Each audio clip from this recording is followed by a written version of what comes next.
Tom Fell struck his second 100 in 2 innings as high-flying Worcestershire fought back well after an indifferent start to their latest LV County Championship match against Glamorgan at New Road.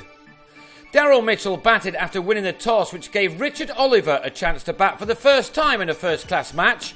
The 24-year-old has been impressive in the county's successful T20 campaign this year, and he made a nice start to his 4-day career too, with something of a stand-and-deliver approach.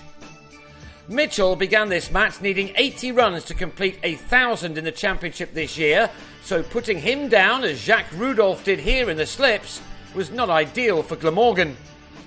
Instead, it was Oliver who was out first in the game's 9th over, as he flashed a ball off Michael Hogan to Dean Kosker at backward point to end his debut innings on 13.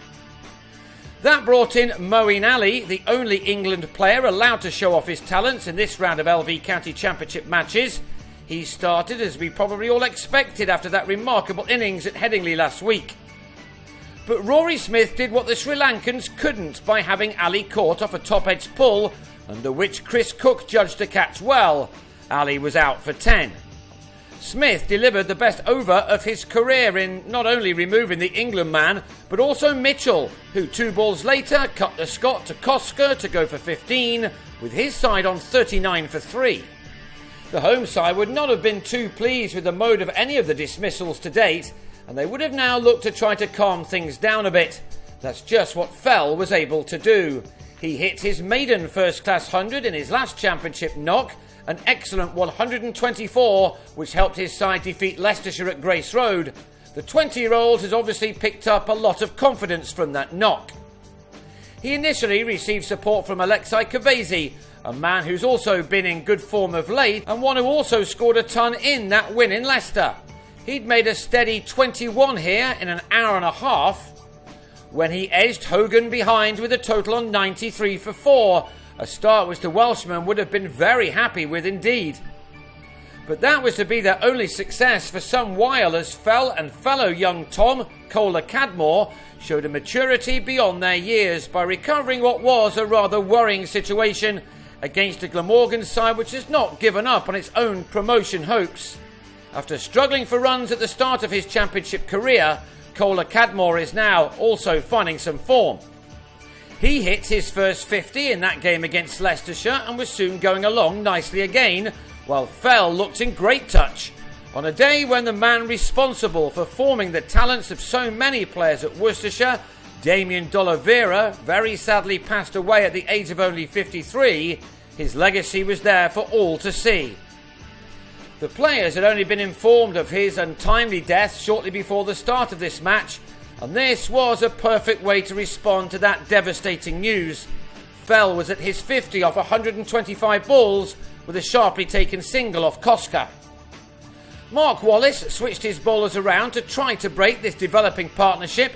7 were used in total, but Fell was equal to all that was thrown at him as he moved pleasantly through the numbers, turning an indifferent start into a rather good middle. By tea, the score read 171 for 4, with Fell now into the 80s. Not long after the restart, he was celebrating again by recording his second successive century. This had been an even better effort than his maiden one, given the circumstances both on and off the field. It had come off 176 balls, from which he'd struck 15 fours. He's a young man in great form right now. His second 50 had occupied only 51 deliveries. Kohler Cadmore is Fell's flatmate, and so he would have been equally chuffed with what his pal had done. To celebrate, he drove Andrew Salter back over his head for a 6. The promise spotted by the Worcestershire Academy director D'Oliveira was being shown off now. Kohler Cadmore went to his second successive half-century off 120 balls, an innings containing 5 fours and 1 6.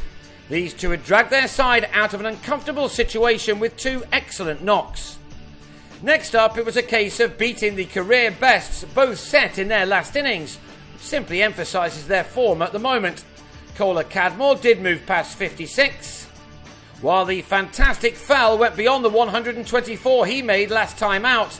It appeared that these two were going to see out the day, one which had not started too well, but had turned the way of the home side as this pair took their partnership for the 5th wicket to 168, after spending 53 overs at the crease together. Alas for Fell, he was out soon before stumps were drawn. He'd moved on to 133 when he was bowled by a ball which kept low from Hogan.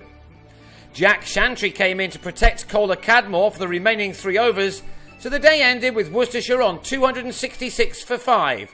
They'll want more, of course, before they see what damage Syed Ajmal can do at this ground again. He's been on a very good run here of late.